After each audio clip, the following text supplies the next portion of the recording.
Hello everyone, this is Rachel here, the Modern Shaman. Thanks for being with me for yet another YouTube Q&A video.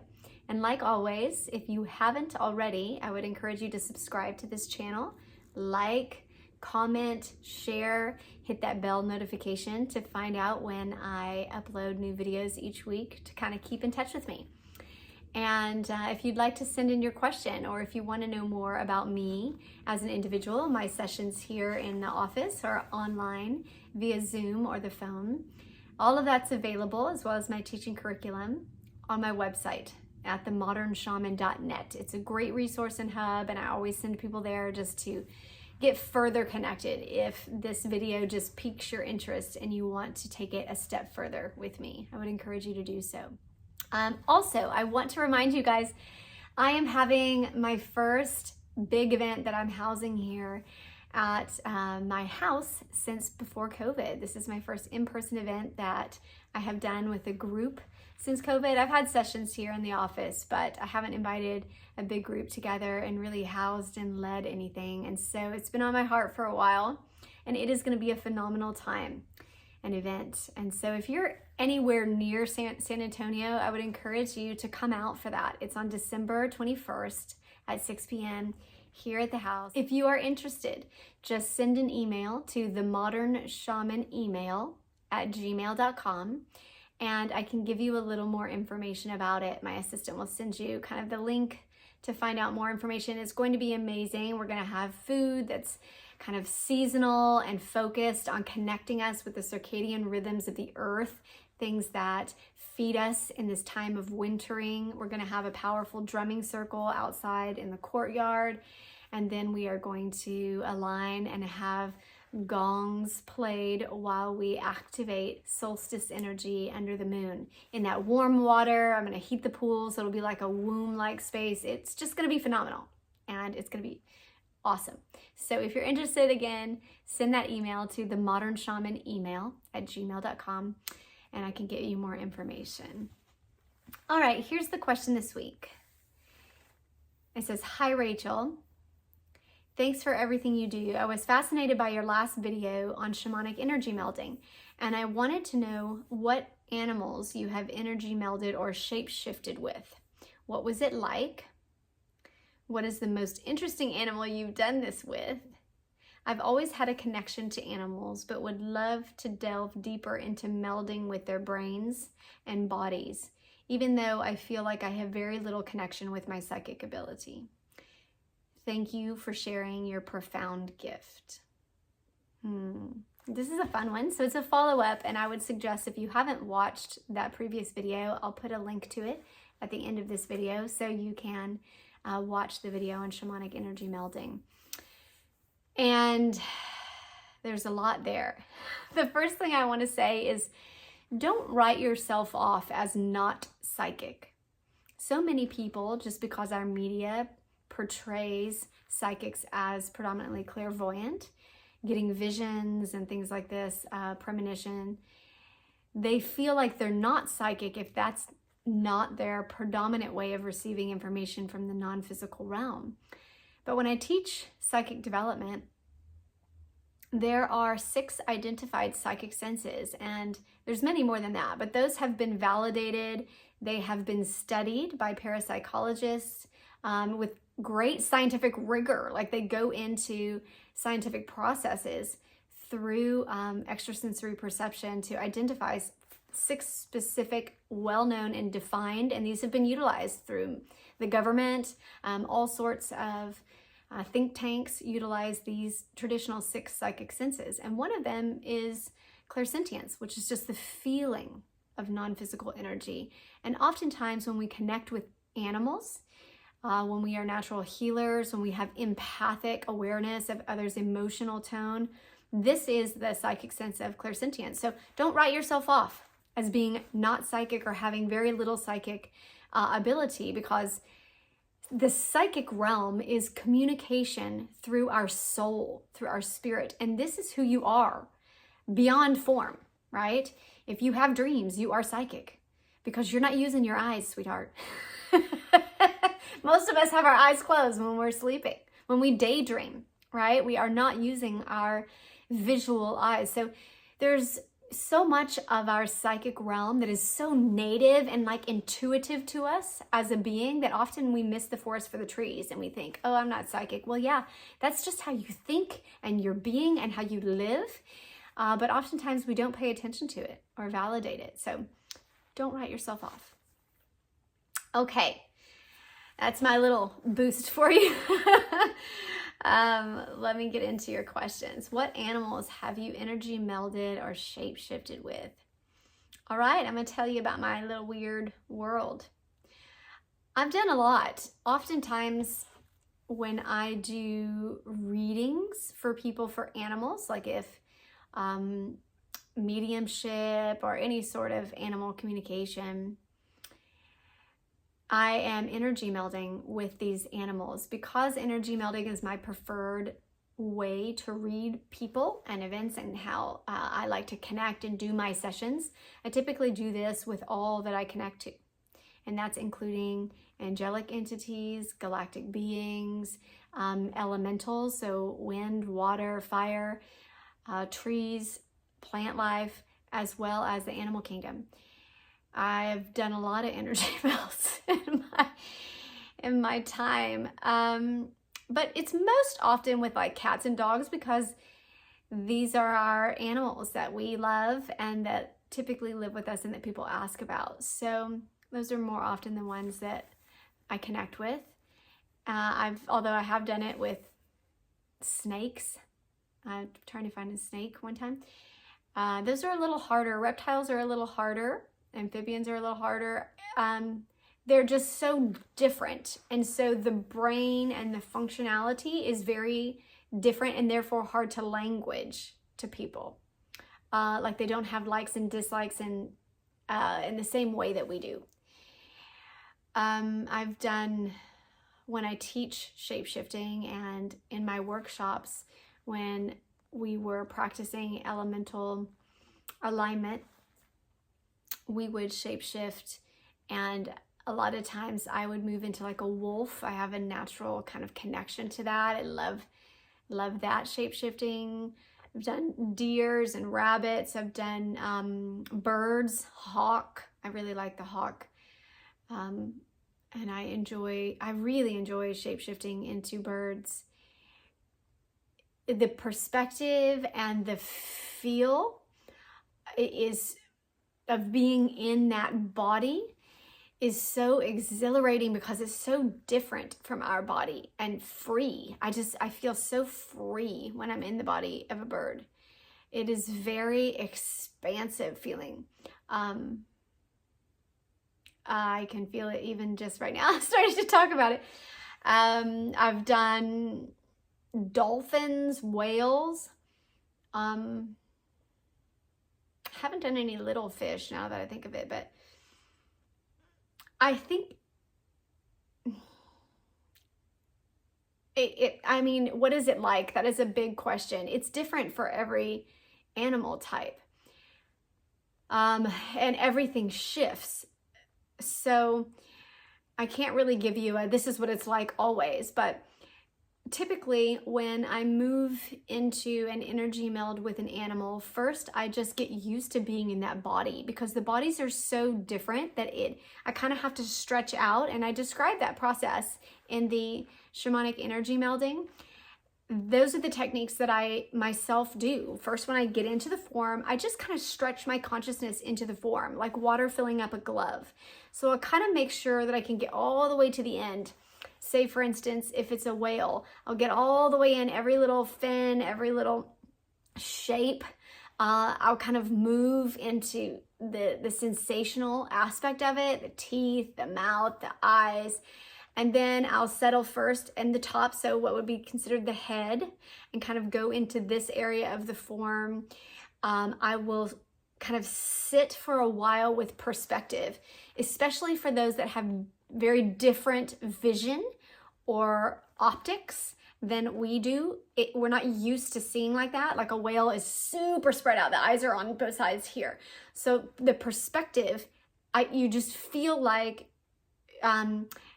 it almost like gives you a headache. Like the perspective is here And so you're seeing two different things, but your brain is putting together that these things work together, is putting together a whole picture. But oftentimes you can only see, you're seeing in two different directions, two different total scenes, and your brain is putting them together as a holistic picture. And sometimes not. Some animals, like even with the whale, for instance, let me just stick with one because they're all so different.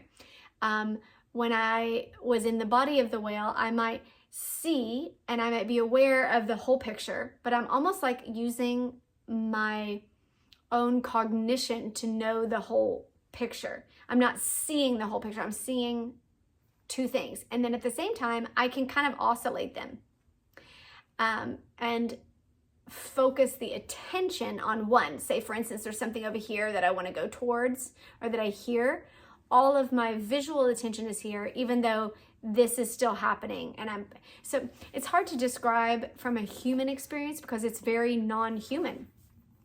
And the sensation, so then I might move into the rest of the body, which are the sensational aspect, even within my own body, of what it feels like to kind of have this digestion, to have things inside of me that feel like there's like in terms of the whale, it feels like there's your own ecosystem inside of you, almost like you're a planet. There's these things kind of growing and moving, and there's a natural ebb, similar to the way that we might feel when we're really full or when we drink a lot of water and we move around. There's a sense of the movement inside of the form, but there's a rhythm to it when I'm inside of the whale that feels like things are growing and moving, and I'm aware of that. There's also an external sensation. So it's almost like feeling music. Underwater, there's a different density with which it's not like our human body perceives being in water, because there's a thinness to us. But in the whale, for instance, there is a enveloping of being in the water, but there's also this kind of like the water itself feels like an animal or a being. And I have this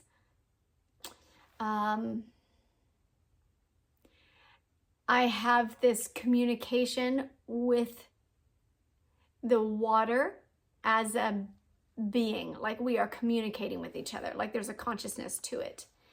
And so it doesn't feel like I'm swimming in an ocean like a human would feel. To me, when I'm in the whale of the body, it feels like I am up against another body. Like the water itself is a being and I am living inside the being of water. That's hard to explain. Oftentimes these are hard to explain. They're much easier to experience when you are shapeshifted because it is a non-human experience. And so the language is really flat and faulty and just like not sufficient. A lot of spiritual experiences are like that. Colors are different also.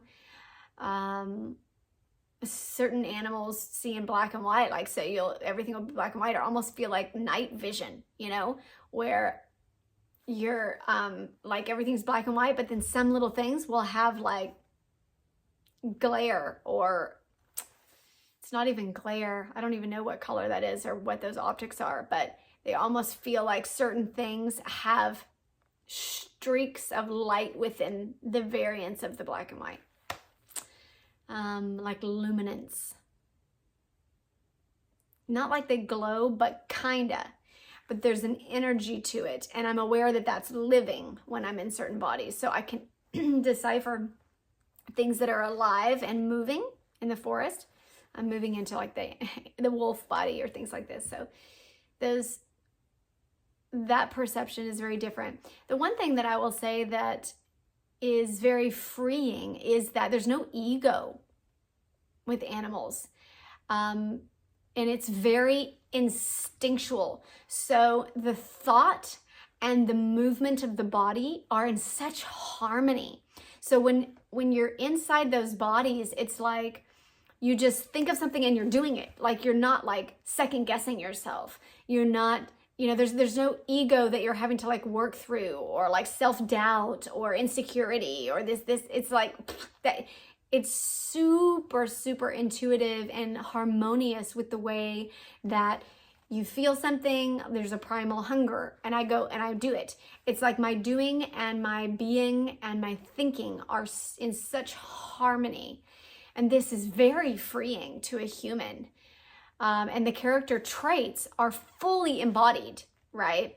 So when we think of like, oh, a lion is courageous or something like this, they literally are just the embodiment of that courage. This is just how I move and I breathe and I am. It is the I am of that being. And so when you're melded with that, it is so wonderful to be that that character trait. I'm not quite saying it right because I'm saying it and it sounds very human, and it's not. It's just your being. It's just your state of being. That is who that animal is. It is like the king, like say the lion.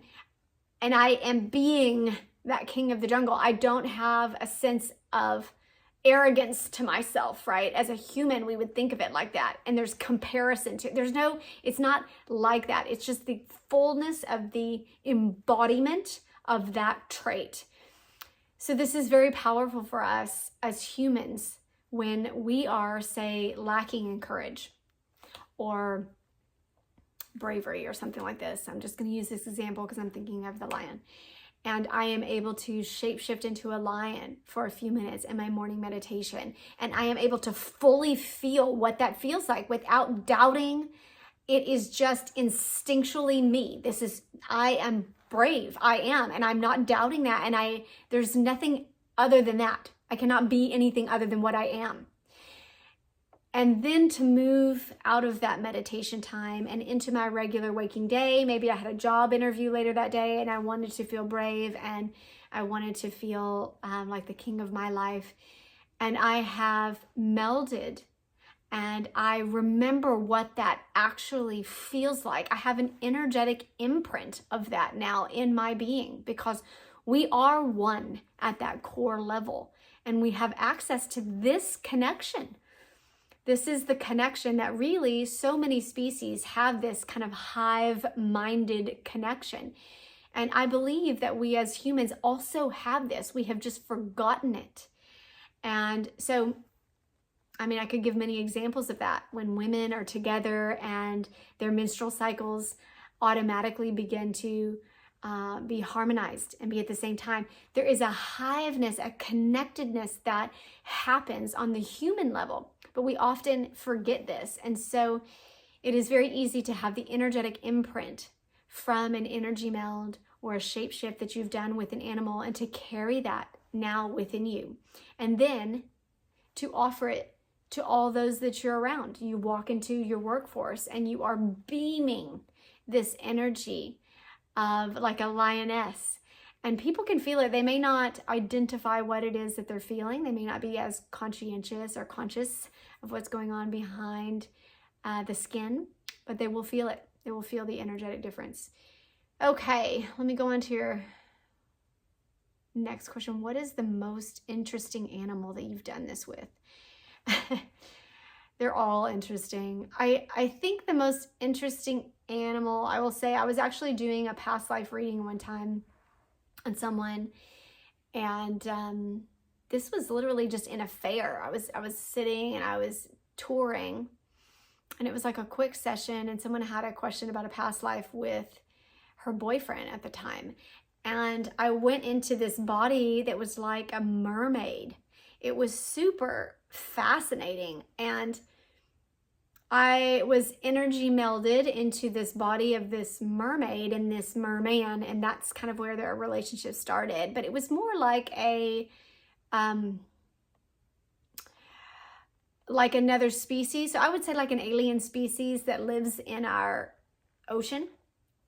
And I just thought it was fascinating because I had never like tried to come up with something like this. I couldn't even come up with it in my head.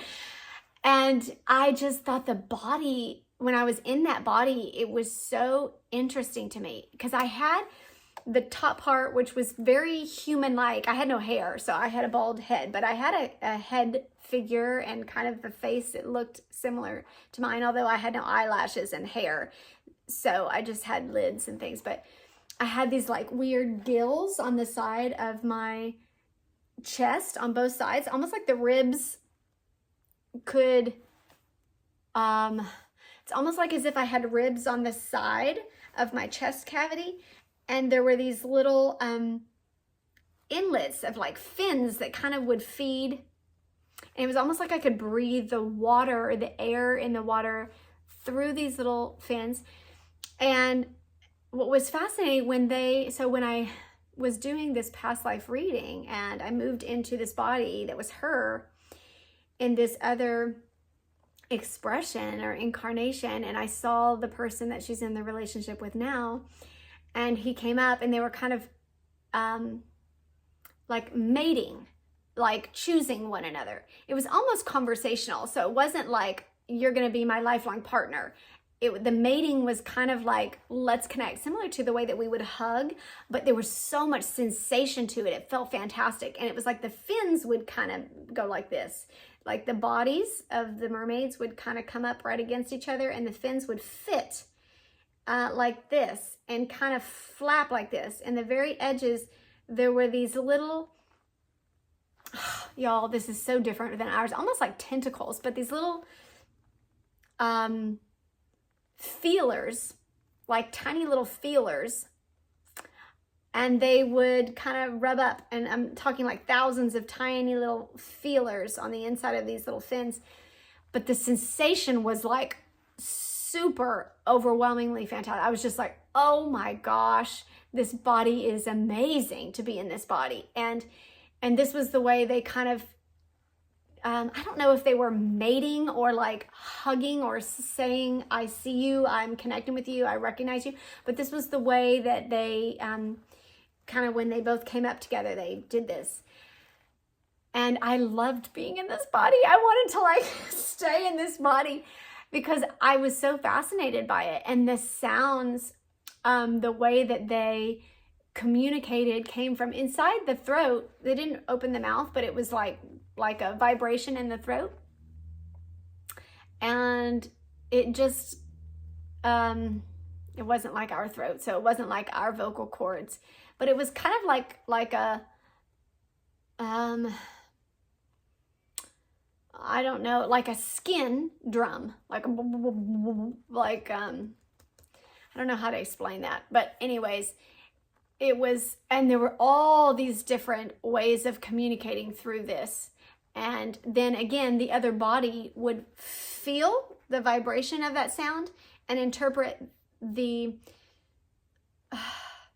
power or the how like expressive they were with saying it and what they were saying. So it's kind of like the way we have intonation, right? When we shout something or we are quiet, there's like multiple layers to that communication in the way we say what we say.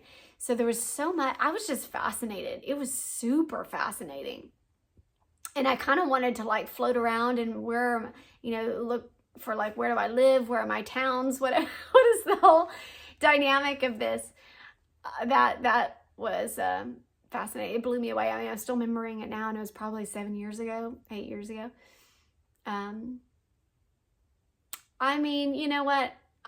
In my line of work, I have stuff every day that blows me away. Simple things, and things that are not so simple are complicated. But yeah, I could talk about this forever. I would encourage you, if you are drawn to melding with animals, that you do the practice that I suggested at the end of that shamanic energy meld video, and give yourself just a dedicated time to do it, like a meditation, and sit and set the intention to connect after asking permission, and move in and then go through each section of the body and simply observe and be and feel and initiate all of that awareness from the connection. So I hope that was fun. That was just a little bit of intrigue, but I hope it blesses you in some way and encourages you on your own journey and your own remembering of all of your own gifts. All right, I'm going to sign off here. Mwah! I'll see you guys next week with another video. Bye, you guys.